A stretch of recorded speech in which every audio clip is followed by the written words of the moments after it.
Hello, thank you so much to the VMG for inviting me to speak at this Microburst webinar for you. Today I'm going to talk to you about Beyond the Binder, making SOPs stick in real life. The problem with SOPs in veterinary practices is that they may be produced with really good intentions, but they don't ever really get used. We find them stashed away in dusty folders in the practice manager's office, or maybe on hard drives and different people's laptops and computers that get lost and muddled around. So some of the risks of having SOPs and for them to be poorly managed are really that they're inaccessible to the team. So if your team are unable to find them and use them, then they're not going to be used to their best potential. Documents can very easily become outdated, and there is nothing worse than somebody going to that dusty old folder in the practice manager's office and finding an SOP because they need it and then discovering it's out of date. Once they've gone to all that effort, if they're finding out of date SOPs, they're not going to go back and do that effort again the next time they need it, because they'll just assume they're all out of date. So really important that you have a mechanism to make sure that those SOPs are kept up to date. And also that you haven't got sort of version deviation. So if you've got some as a hard copy and some on somebody's laptop and somebody on as a hard drive, then it only takes somebody to update one of those, but not all of them, to start getting this sort of deviation of versions. And you may have sort of 2 or 3 versions going around, and one might be updated at one time, one another time, and they start to sort of diverge away from each other. I think some of the problem with SOPs is that people think, oh, they're just for the health and safety guys, or we just wrote it because we needed it for practice standards. And if that is the general thought of the things within the practice, then you're not going to get the full benefit of them and what they can really do for you. I personally think that sort of once you're printing these things out, and you might sort of print out a whole big manual for every new team member, that's a heck of a lot of resources in terms of ink and paper and things, and it's the cost of it, but also obviously the environmental cost as well is an issue. But also, frankly, they can be a waste of time. They can take an awful lot of time to write, but if they're not accessible and used, then that is a waste of time, essentially. Potentially, there is also a risk to patient care and customer experience if you've come up with these SOPs because they're important, because they're going to achieve that consistency. But again, if they're not being used, then you'll risk that consistency is not going to happen. But also that can become then a source of friction for your team members and dissatisfaction. But there is a really great opportunity with your SOPs, and they need to be considered a living tool, something that is growing and evolving with your practice. They're there to guide behaviour, they're there and they should be used to support training and onboarding, so they should be an integral part of when you have a new team member starts, that actually they're learning according to your practice processes. As they're used, they should be strengthening your culture and also the accountability of your teammates. And they should be used in an attempt to drive quality improvement, and they should help that process. When you're writing your SOPs, you really need to write them in a way that will make them useful to the person who's going to use them. So again, if you're just writing it because you've got to have something written down for the practice standards, you're not maybe going to write them in a way that is useful. But what you need to do is turn it around and think, right, how can I make this a really useful learning resource for my team members and my colleagues? First thing you need to consider is, what is your motivation for writing the SOP? So why are we bothering to do this? Is there a problem that we're trying to fix or improve? You need to make that the sort of the core of what you're looking at. And then you need to take time to really understand the problem and also the current work processes. So how are we currently doing this? Are we doing it in a hodgepodge of different ways? Or do we have a process but it's maybe not working? So take time to understand what the current issue and the current processes are. Also then have a think, okay, right, what are the expected learner outcomes. What do I want my team members to get out of reading this SOP and working through it and learning from it? What do I need them to do or understand or be able to demonstrate after after they've read this SOP? It's also really important to link it to your practice values and give it importance. Why does this matter to your team members? It's worth sort of considering their why when you're doing that. Is this going to improve the safety of your team members and that will keep them safe, or is it going to make them feel good about themselves because they're going to improve patient outcomes or customer experience? So link it back to what to your practice values. Keep embedding them in all of your SOPs. A really good way to make sure that you've got all the steps when you're writing an SOP is actually to walk through it. As you're writing it, if you're sitting up in your behind your desk in the office and just writing down what you think that you did last time you did it, you're potentially going to miss some steps or get things around a slightly different way, and it will make it a little bit more jarry. So actually, what I recommend you do is if you're the person doing the task, great, walk through the task. If not, take an experienced colleague with you and walk through and talk through exactly what you're doing. A tip to make it easy. A lot of people, again, don't like staring at a blank page, but actually if you use a app on your phone, I use an app on my the Notes app on my iPhone, so you just do speech to text, and it just and get it to and just say what it is that you're doing. You can actually take that text, put it into ChatGPT, get them to do the hard work to formulate the SOP according to the way that you want it written. But what you want to do as well is make sure that it's engaging. So a whole block of text is not engaging, but you can include things like quizzes, videos, make sure you've got some images and things in there. That will really help as well. But make it easy to read. A block of text is not easy to read. Bullet points, if you're trying to follow something, you want to do a sort of read and work through. Bullet points makes that much easier. Really important actually that your whole team are involved in this, and we often talk about agreed SOPs as opposed to imposed SOPs. So there may well be times where management needs to say, right, we need to do it this way for some particular reason, but actually mainly it's going to be much better if your team members are collaborating together to develop those SOPs. Not only will you have a number of different ideas within there and bring in different experiences, but also they're more likely to use them if they've been involved in the development of those SOPs.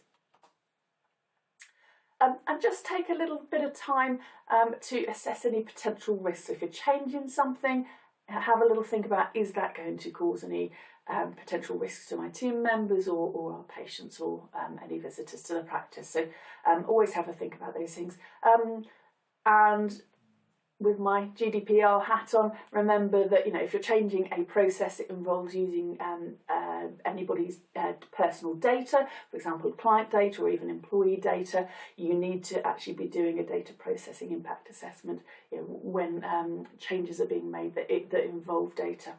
So there's this phrase which I'm sure we're all aware of, that you can't improve what you don't measure. So that's why we say at the start of when you're developing your SOP, you need to consider what is it we're trying to improve, why are we actually putting this SOP together.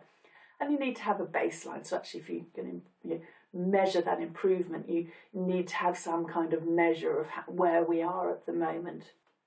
And you need to we always have within our SOPs, the last little bit is measuring success. So we're going to look at sort of what are we going to measure and the improvements or changes in that after we've introduced this SOP, and also consider and diarise when are we going to do that recheck. But there'll be sort of lots of different ways that you can measure it. So you can actually do some kind of audit on the event that you were trying to improve or develop, which obviously could be a clinical thing, it could be a financial thing, but You also want to measure that actually, so you might hopefully see an improvement in that, so an increase or a decrease depending on what it is that you're looking at. But also you want to look at it as at actually, are people following this new protocol? You can't just introduce it and assume that it's definitely going to happen. So you may need some sort of skills assessment, or you may need some kind of qualitative assessment. So where you're actually checking that actually are people actually following this SOP and doing it correctly? Great, yes, okay, they're following that mainly. And has that made a difference to that outcome that we were hoping to improve? So there's sort of two different things that you'll need to be looking at when you're measuring success. As I mentioned before, really important that the protocols are written with the team, not for the team. And you should really encourage, not only at the very start, so actually at the development of the SOPs that your team involved with that, but ongoing, you should have feedback loops so your team can feed into what they think should be doing, or they've got great ideas, and make sure that your team feel confident to be able to give their opinions on those things. Once you have created your SOPs, that's not it. It's not a sort of fantastic done and we're gone. You need to make sure that your SOPs are being reviewed on a regular basis and that they then can develop with your business. Your team will actually feel they've got more ownership of your SOPs if they're involved in the development, and they're far more likely to actually engage with them and follow the SOPs if they've been involved with that process. Even if it's not actually happening the way that they wanted it to happen, if they have been involved in that process, they're more likely to accept it if they have been involved in the process. Make sure you celebrate successes. So if you have got an improvement in those clinical outcomes that you were going for, or everybody is following that new SOP, then make sure you actually celebrate that. So well done, everybody. And make sure that you've got a system of sharing those things, so that actually it's not just, we changed it and nobody noticed. Actually, you changed it, I appreciated that, that was good, well done. But it needs to be an ongoing thing. Again, it's not just 2 weeks later we're all doing it the right way, brilliant. But actually, maybe we need to be looking at it again in 6 months' time, a year's time, and making sure that you've got that ongoing process of review. So there is a sort of a bit of a cycle here. So once you've agreed your protocol and set it, then you need to make sure that actually everybody's agreed to it. So I do find that if you've had a meeting and you've decided on something, you might only have 50-60% of the team at that meeting, and then you send out your minutes. Nobody reads your minutes. So, how do you know that actually people are agreeing to them? So you need a system of sign-off so that actually, we're agreeing to this protocol. Then you need to have that review process. You decide when it's going to happen. Hopefully, some kind of automatic reminder for that to happen. And things that go into that review should include that work as done versus work as prescribed, i.e., are people actually following the protocol, or are they doing something different? Any quality improvement input. So if any of your team members in that time said, we're doing this, but wouldn't it be better if we did it in a slightly different way, or it'd be quicker if we did it like that? Make sure that you gather those inputs up. They're really important. Also, any help requests. If your team members have had to ask for additional training on this, or you've got that SOP but you've forgotten to put what covered some things in here, make sure that you're encouraging and gathering those kinds of information as well, and use them to improve your SOPs. And also those measuring success measures that we've mentioned before. Make sure those are engaged in that review process. Now, if you make any significant changes based on that sort of data that's coming in, then you're going to need to let everybody know about it. And that might be a notification, so everybody knows, and again, they need to agree to those changes, or they might actually need full-on retraining if it's a sort of a major change. So, but again, you need some way of making sure that happens, and actually that everybody has picked up on the new things, and you're taking your team with you on that journey. But be aware that sometimes you have those inputs in. It's all good. We're happy with the way things are going. We don't need to worry the team about it again at this point. other sort of flip of the coin, not really so much about SOPs, but there will be times when actually your team need to retrain on things that are on a regular basis, whether they've changed or not. So the example of that would be something like your ionising radiation local rules. Your team are supposed to be rereading those on an annual basis. So you need a way of making sure that actually that happens and that they are going through that process once a year, and that you've got proof of it, obviously. I've mentioned accessibility before, and it's just really important to me that your SOPs are not just in a cupboard or on a shelf in the practice manager's office or on a hard drive. They need to be accessible, so ideally in someone's pocket, so that they could just get them out and access them whenever they need. But if not, on every device available around the practice, so that they are accessible whether they're in the wrong room or if they're in a different branch or they're working from home, or maybe even on the road if you've got a ambulatory team. So just make sure that it's the latest version that people have got, wherever they are. If you're handing out paper copies and people are going around with them, then they're not up to date, are they? Likewise, if you hand it to them on a memory stick, again, those aren't up to date. So essentially what I'm saying, it needs to be something that's cloud based, that your team members have access to those current versions wherever they are. And so you need to make sure that your SOPs, once developed and kept up to date and kept in line with what people are actually doing, you actually need to make sure that they're used. And if they're not reading them, then they're not going to work, are they? But also they need to be used and constantly reviewed and made into a regular thing that the practice are using. So that starts at onboarding. When you are training your new staff, they need to be trained according to the SOPs, and the people who are training them need to know that they are training them according to the SOPs. So you've got that consistency and standardisation in the way that your team members are working. But also you can link them into daily tasks. So if you've got checklists, maybe you can link those checklists to your SOPs, so that actually this is being done according to our standardised way. One of the things that will make your team aware that SOPs are important to you and that you are wanting them to be kept up to date and engaging with them is making sure that actually at your meeting objectives, when you've had a clinical meeting or a team meeting and you've come to the end of it and you're setting your objectives, one of the objectives will be for each item where an SOP needs to change, that you state who's updating the SOP, when it's going to be done by, and how long everybody's got to agree to that change of SOP. And then make sure you check up on that. So, when you have your agenda for your next meeting, you should be checking that actually these are the things we changed last time. Has everybody signed off on them? Make sure the team know that actually that you're using them. Again, that goes for one-to-one. Make sure that your team know that actually you're keeping an eye on these things because they're important to you. So help your team to build habits so that following SOP is the easiest thing really for them to do. So, quick review. We've been talking about turning SOPs into living tools for your practice. And when you're writing them, make sure you're writing them with your outcomes in mind. What do you want to change and what do you want your team to learn and do as a result of these new SOPs? Link it to your values of your practice and the motivations of your team.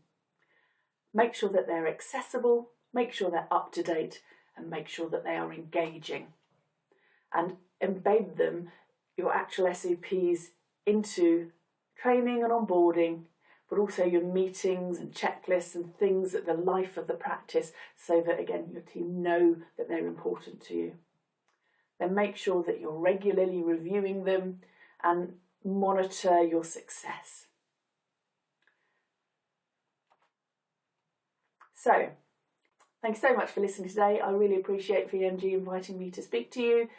If anybody's got any questions or anything that they would like to suggest, we'll be very happy to hear from you. My email address is on the on the screen there for you. There's also a QR code there for my calendar if anybody would like to book in to have a chat about the things that we've talked about today, or if you want to find out more about Training Progress, which is, like I say, a training and process management platform, so it does help with the management of SOPs within your practice. We'd really love to hear from you.